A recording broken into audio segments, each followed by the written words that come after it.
Hi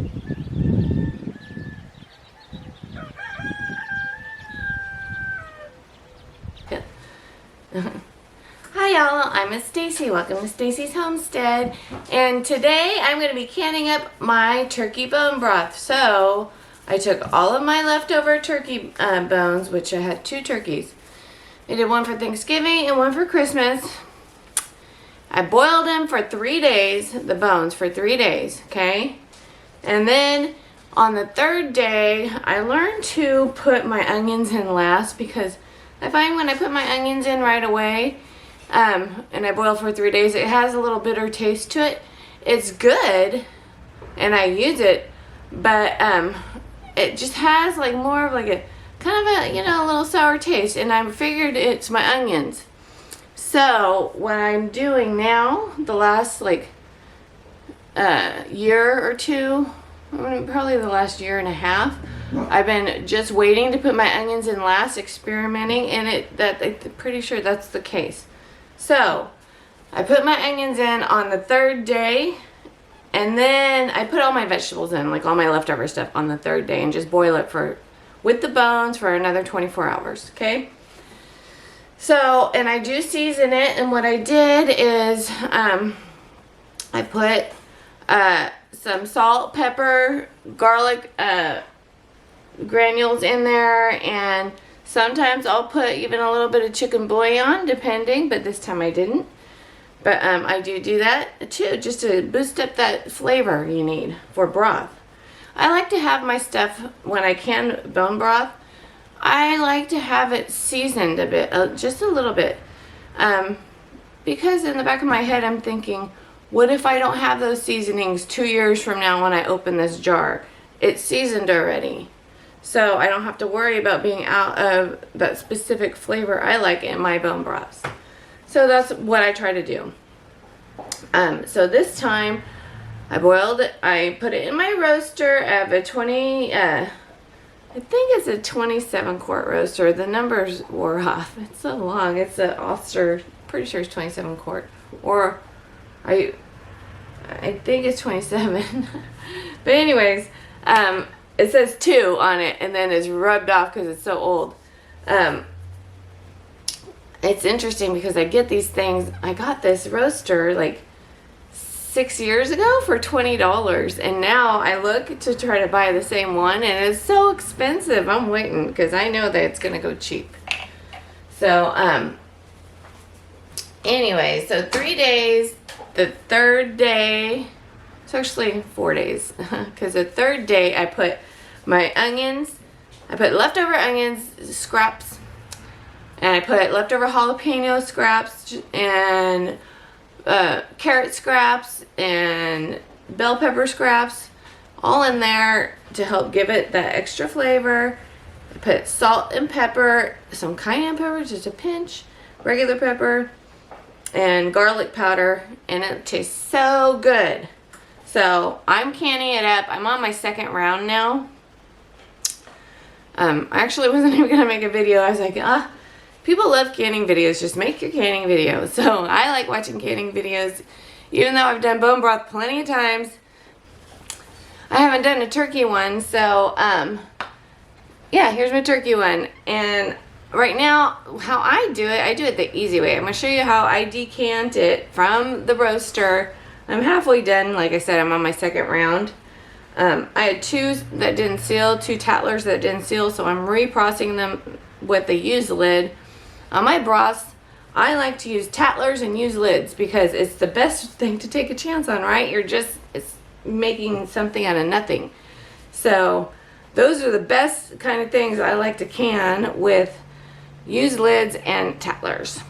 So let me show you.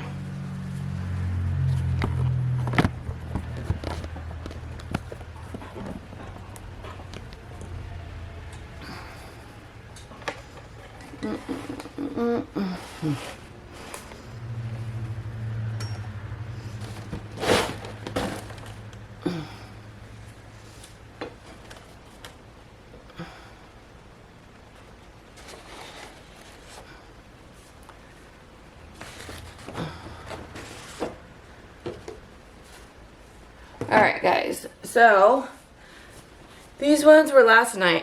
I did it like at 3 o'clock in the morning. So these ones all sealed. See, all used lids.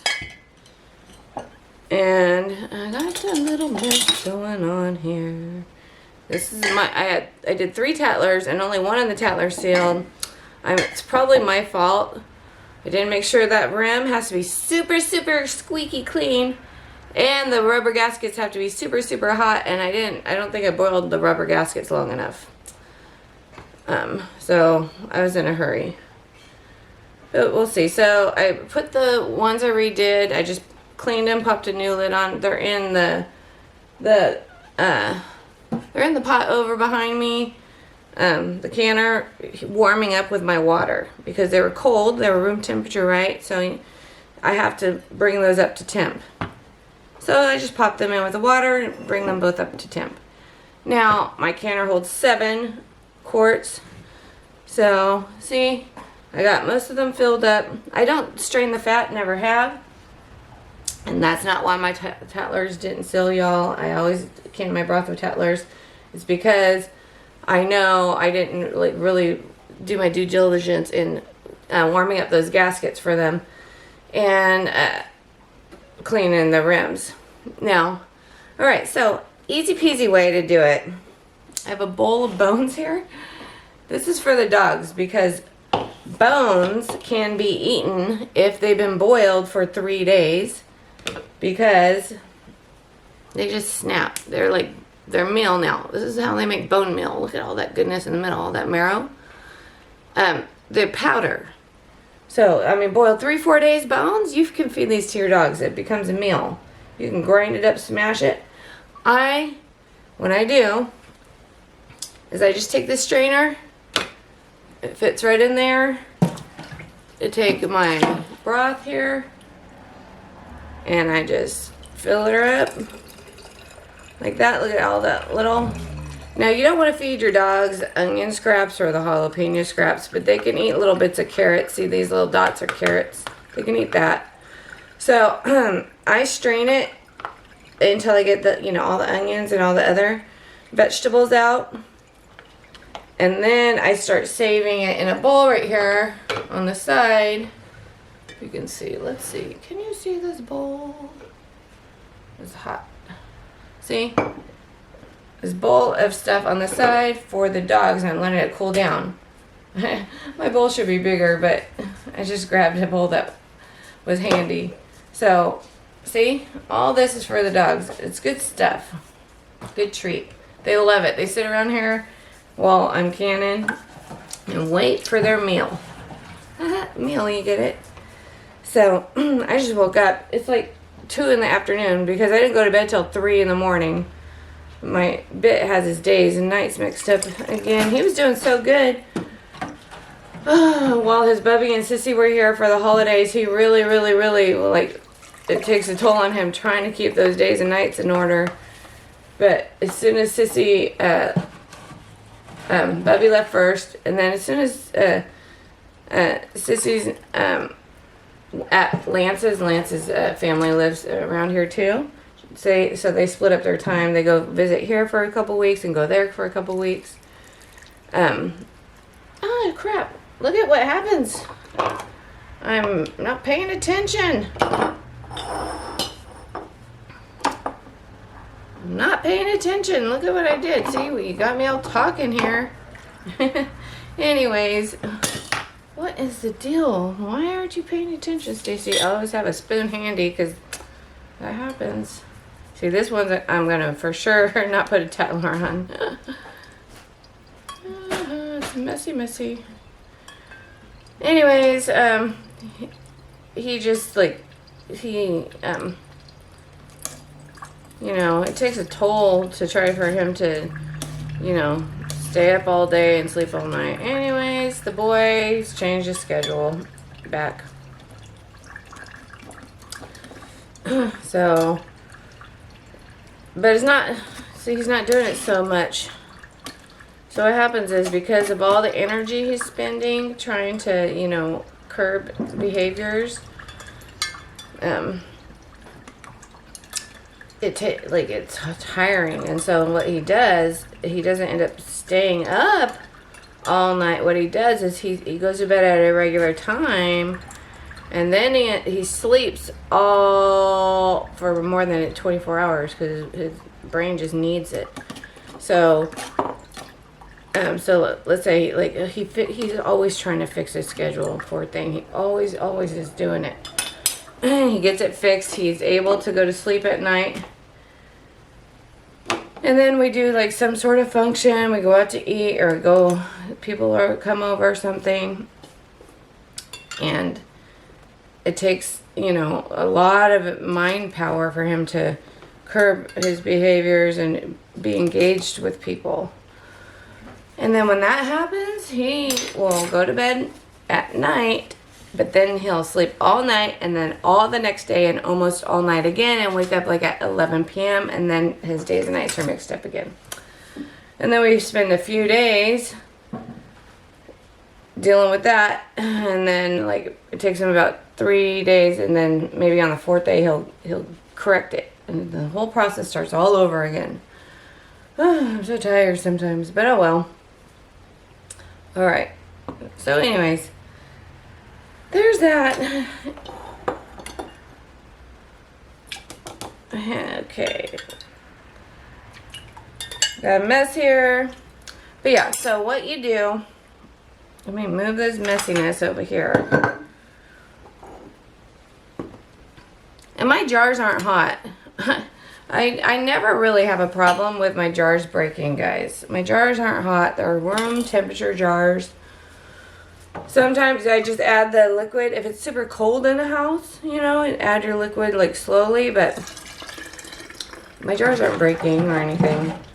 So, room temperature jars, hot broth. It's fine. But look at it. Easy peasy. Just leave the bones and everything in your broth and you just strain it as you go. One less step.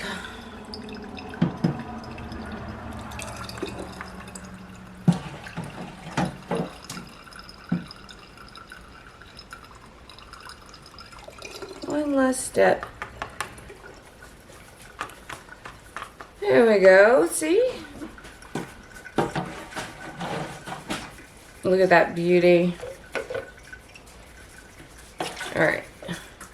And this is all, look at it smashes. Look at how easy those bones smash. That's the dog's food. I should have probably got a pot out. Well, that's the last spoonful for this load. So, just watch your... I almost did it again. I'm just busy talking, not paying attention. Alright, there. There, yay, all done. Now, we're going to clean our rims with vinegar, okay? And, then some people say, don't leave vinegar on your lids. It's with the new rubber on the ball lids, it deteriorates them. And you know what? I don't know if there's anything to it, but here's what I do know. I do know that, you're right. It's not. I don't really believe it's enough to affect the seals on your ball lids because it's steaming. It's clean. It's steaming. Like, okay, so check this out. You're gonna wipe your rims with your vinegar, right? Wipe those rims with your vinegar. All right. It's like a thin layer. Okay. And you're going to put your lid on. But then when it processes, it's going to create steam, which is going to steam, the vinegar off. But the thing is I don't do that anyway. So as a precaution, even though I believe it's probably not going to affect anything, as a precaution, after I'm done wiping with my vinegar, I do wipe with hot water. So I do vinegar and then hot water, okay? And then that eliminates that worry, you know what I mean? So yeah, I'm not sure if I believe in the science that the vinegar is doing anything, because people have been wiping their rooms with vinegar for a very long time. I think it might be canner error. I don't know. But it never hurts to be safe, right? So we're going to, now I have my lids steeping in hot boiling water. I'm just going to use that water to clean off the vinegar that I just used to cut the grease. I like to use different rags. I'm just think it's easier. There. And then what I'm going to do is take a dry rag now, because grease, especially where I spill, is funny. I'm going to get it really, really dry. Take a dry rag. Dry rag, I keep that turkey grease in here. I think it's good flavor. It doesn't go rancid. I keep it in the shelf for up to 4 years. I have a jar that's 4 years old, and it's perfectly fine. So as long as there's no air, that's why proper headspace is important, because steam displaces the air. So what you have in there is no longer air. It's just space that steam created.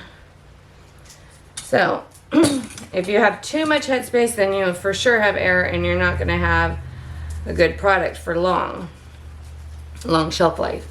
So headspace, I mean, I'm talking like a lot of headspace, you know what I mean? Like, you know, that's why I don't dry can. Like dry canning meaning no liquid. I believe you need that extra, that liquid in there to displace the air, to keep your jars on the shelf a lot longer than you normally would, right? Or a lot longer.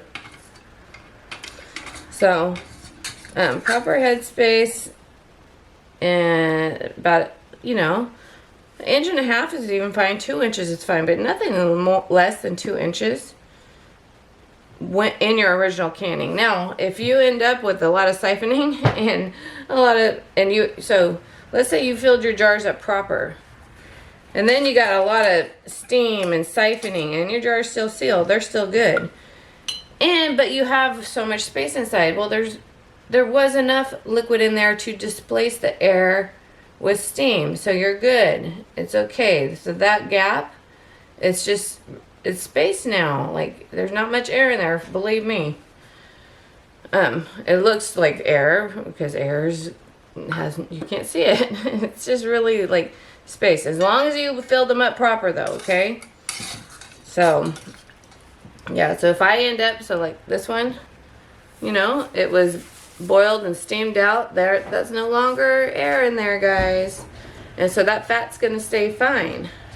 It's gonna stay all good, because I filled it up to proper headspace. Now, if I only filled it up halfway and then expected the steam to displace the air, it's not going to happen, you know? So that's why headspace is important for a good shelf life.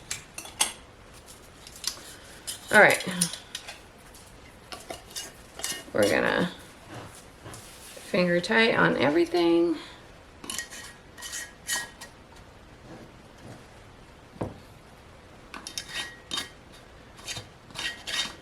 That's what I read, and that's what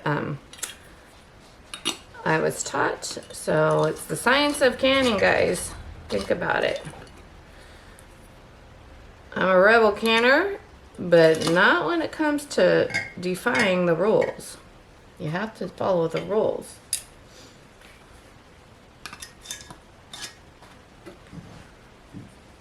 One, 2, 3, 4, 5.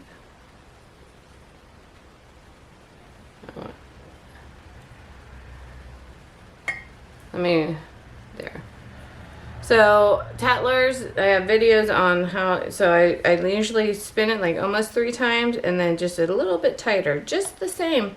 These are easy seals, guys, so they're just the same as your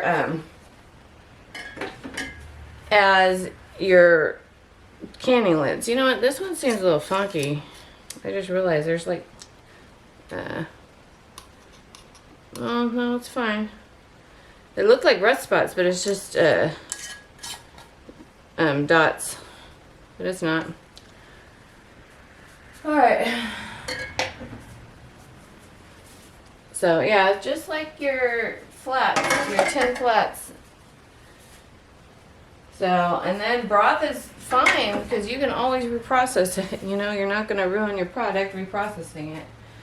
So that's another reason why. I'm going to let this boiling bones cool down, and then my dogs are going to have a treat.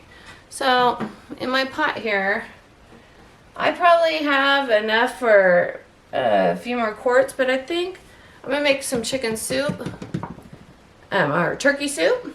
I'm going to be making some turkey soup with this. So I don't know when I'm going to get around to it. But let me adjust my camera. I don't know when I'm going to get around to making this turkey soup, so I'm just going to put it in a freezer Ziploc baggie, pop it in my freezer. I don't have that much room in my freezer, but I think I can make space for one Ziploc baggie of turkey broth because I want to make turkey soup. I like to put that up in my cupboard for like chicken noodle, but instead it's turkey noodle. All right, guys. So bone broth is super easy. You just bring it up to temperature. Put your lid on. Let me put the lid on here. One of the easiest things probably for a beginner canner is bone broth, guys. Super easy. Bring it up to steam once it steams. Like as soon as it starts steaming here. As soon as it starts steaming here, we're going to time it for 10 minutes, and then we're going to put our weight on, and then once the weight starts jiggling, or in my case, this spins, it goes shh, that's when you start your time for 25 minutes. Super easy. Very short canning time. Shortest canning time I think there is. So, but yeah, we'll come back when they're done. Alright, so it's been 10 minutes with that steam coming out, and we're going to put our weight on. There we go. And this is when I turn down my temperature to where it normally needs to be. So that's between 4 and 3, okay? So about a 4 right now. And that way I'm not adjusting it once it comes to pressure. It helps keep siphoning away. Excuse me, I just woke up, so I'm having my coffee right now. But, so, also here's an example of what I'm talking about when it comes to steam displacing air. This canner no longer has air in it anymore, right? You vented it for 10 minutes. You use the steam in the canner to displace the air, creating huge amounts of pressure. So this also is doing the same thing. So when you're going swimming and you try to keep air like in your shirt or something when you were little, and you try to go underwater, but the air just gets forced up, you can't do it. That's what's happening in here. So you're putting your jars in there. The canner is displacing steam. The water in here is displacing the air with steam. It's forcing the air out of here. It's impossible for air to stay in, guys. It's like when you put a cup underwater in your swimming pool or the bathtub, and you try to keep the air there, but it just comes up. It's not going to stay in, especially if you have enough head space, okay? So you need to have, your jars have to be full enough to help displace the air. And this is steam now. There's no air here. This is space. Okay, there's nothing there. It was all forced out in the canning process. It's a pressurized system here. You're pressurizing it. So imagine it being like a submarine, So, if you want to, so that's why I don't dry can, okay? Because, it might basically dry canning is just pressure cooking. You're pressure cooking your food in a jar, but it's not going to be shelf stable for very long. Okay, you're keeping it where it's sanitized, but you didn't displace the air because there's so much air in there. You kind of made it like a submarine. You pressurize it where the air is able to stay in now and keep the little little Navy people alive, right? So that's what's going on. That's why, you know, like I said, I rebel can, but I'm not when it comes to proper procedures in the canning process. You do the right times, you do the right headspace, you do the right cleaning, whatever you need to do to get a good product. The only thing that I rebel on is certain types of things that you can that aren't necessarily approved only because they aren't, not because they're not safe, but because they haven't been tested. That, like food products, just the products. And that's not many of them either. Just a few here and there. Like I do butter and fats and stuff, you know. Milk products. And so yeah, I can things with flour in it sometimes, and but not anything that would make anything unsafe, because it's a science to it. You know what I mean? I'm not gonna have it all air and make a submarine and keep the little things alive inside, you know, and make it not shelf stable for long. Canning to me is to create. This will be good on my shelf for more than 4 years, you know? It's create a stable atmosphere for, and everything to be dead. Like everything's dead in here. There's no room for anything to be alive. There's no air in here. But also, it's, you know, canned at the proper temperature. It creates, you know, everything creates the proper temperature, the proper weight, to kill the botulism spores. That's most important. But then there's other things that you want to kill, you know what I mean? So that's all I'm saying. That's my thoughts on why you need the proper headspace. Okay, guys? So, and why I don't dry can, meaning putting potatoes in without fluids. You know, I'm not pressurizing this to keep things alive. I'm not just pressure cooking in a jar, okay? You can pressure cook anything in a jar, okay? But if you want it to be shelf stable, you need enough fluid in there to displace the air, to keep it, the atmospheric pressure. You know, you have atmospheric pressure. And if you didn't do the right headspace, and in the first place, and you have all this emptiness inside, then your seals are going to come open. I mean, it's inevitable that outside the barometric pressure, everything affects the inside of this too. So nothing's going to affect the inside of this hardly, because look at, there's only that much for it to affect, to expand. There's nothing in there. So it's, like I said, steam displaced the air, so there's nothing in there. And remember, I said if you fill it up to proper headspace and then you lose a lot of fluid through siphoning, and you like have this much and there's that much gap in there, it's fine. It's going to be shelf stable because you started out with the proper headspace. There's no way all your jars, like if all your jars, I see people like, is my stuff good? It's good. All your jars are, you filled it up right. It's all down here. It's all down here. You siphon, but it's still sealed. That means you went through the proper time, so everything's good. The sealing process is to keep them from getting contaminated with the atmosphere. So as long as you went through the proper procedures and it's sealed, but you still had siphoning, you're fine. And if all of your jars end up halfway empty, still you displace the air with steam, because there's no way there's that much air in here left. There's no way. It got pushed out. It got pushed out. It's all steam. Okay? So there's someone asked me about that, and you know, that is what I read in the local library, you can even find it in the ball blue books on the procedures and how you can look up how exactly the science of canning, and that's basically you know what it is. So, and if you have little people say, oh, I didn't get all the air out of my fruits and vegetables, that's why they say parboiling is good, to help release the air so you can maintain proper headspace, you know, because you'll get floating and stuff. But you get a little bubbles and stuff, that's probably not even air either. So, and it's fine.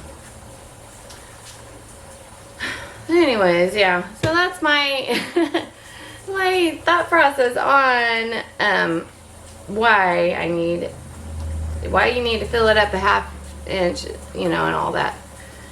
So, but Tatler's is always 2 inches. Oh no, I'm sorry, 1 inch headspace.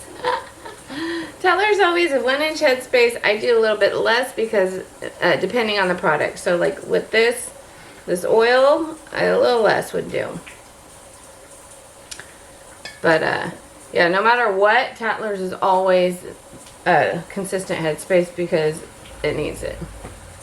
Alright guys, looks like it's almost gonna start spinning here. I hear it. I can tell when it's gonna get ready. Let's see.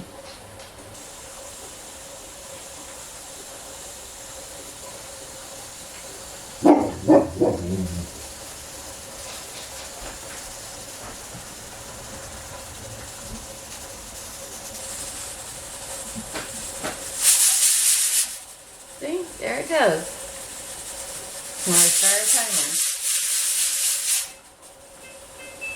25 minutes. Now, I start another timer at the same time because there's times where I thought I started my oven timer and I didn't, and I lost the track of time. And so I just end up processing longer because I didn't keep track. So I have my tablet and I turn it on also.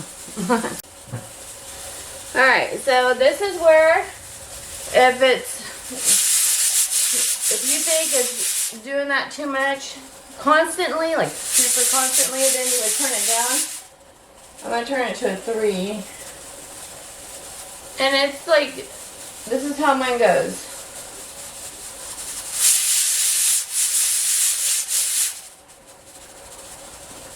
It takes a break. As long as it's taking a break in between steams, you're good.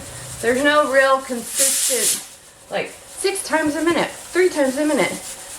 It just needs to take a break. See? It's resting, taking a break, going again.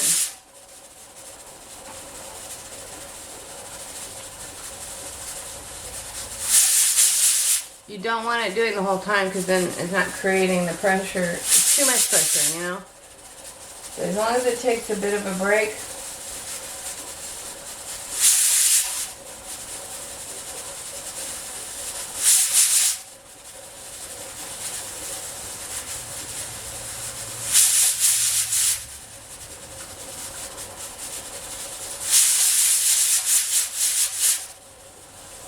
Yep, that's how mine does. So, I think that's like a little mini lesson, I guess, on how to can.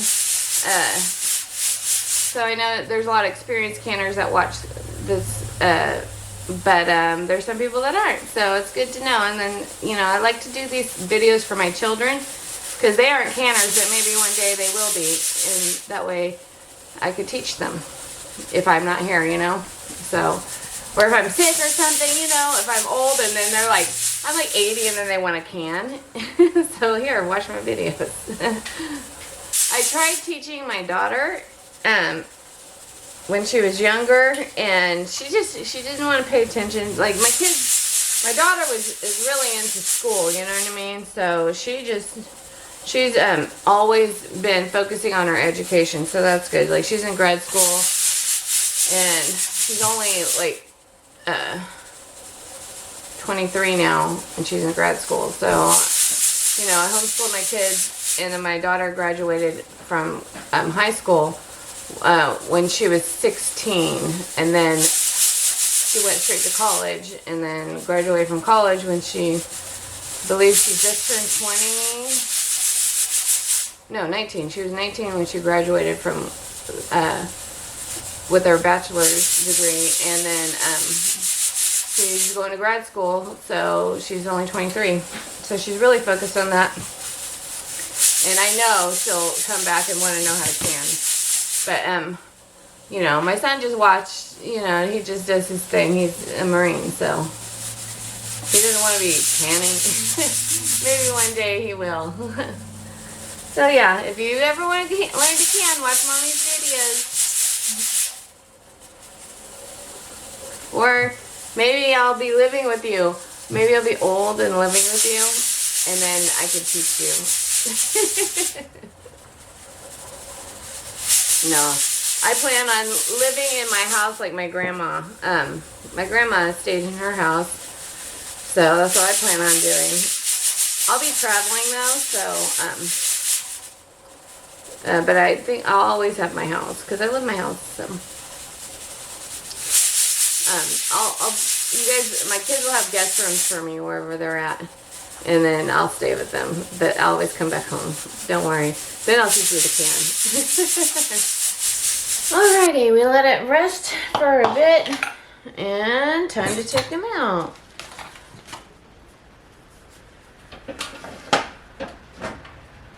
There we go. There we go.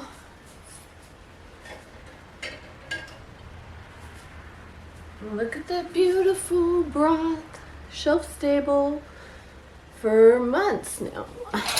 I put it on a towel or a cutting board. It's a little cold in the house. Let's see. For months, for years. He's shelf stable for years now. Usually I keep my broths probably about 4 years because I make so much broth. I mean, I still have broth from last year's turkey. So I just make a lot of broth. And so how you use turkey broth is for anything you would use chicken broth. It gives it a nice deeper flavor. I mix them together. I do chicken and turkey, put it together. Gives really, really good flavor to things. So, and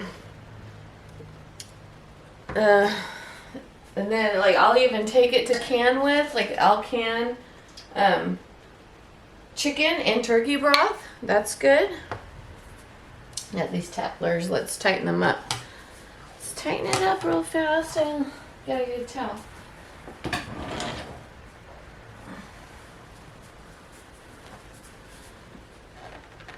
Tighten it down. I can already see them sealing, so that's good.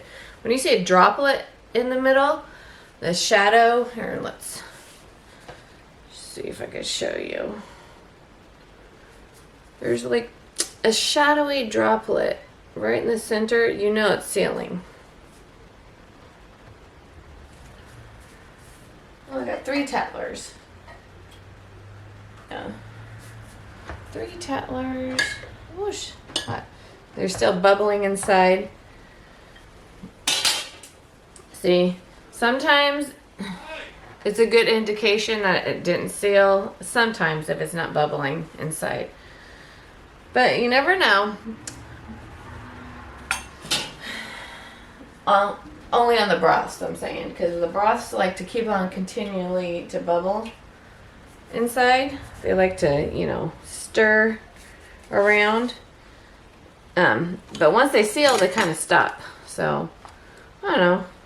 The 2 tattlers that didn't seal weren't doing that. So sometimes you can tell. Look at that ping. Alright guys, so that's how you make turkey bone broth. Oh yeah, you know, I forgot to say I add vinegar into my bone broths. I always put some vinegar. I usually use my fire cider vinegar to help extract the nutrients from the bones. I almost forgot to say that. Alright guys, it's only like a little bit though I put in.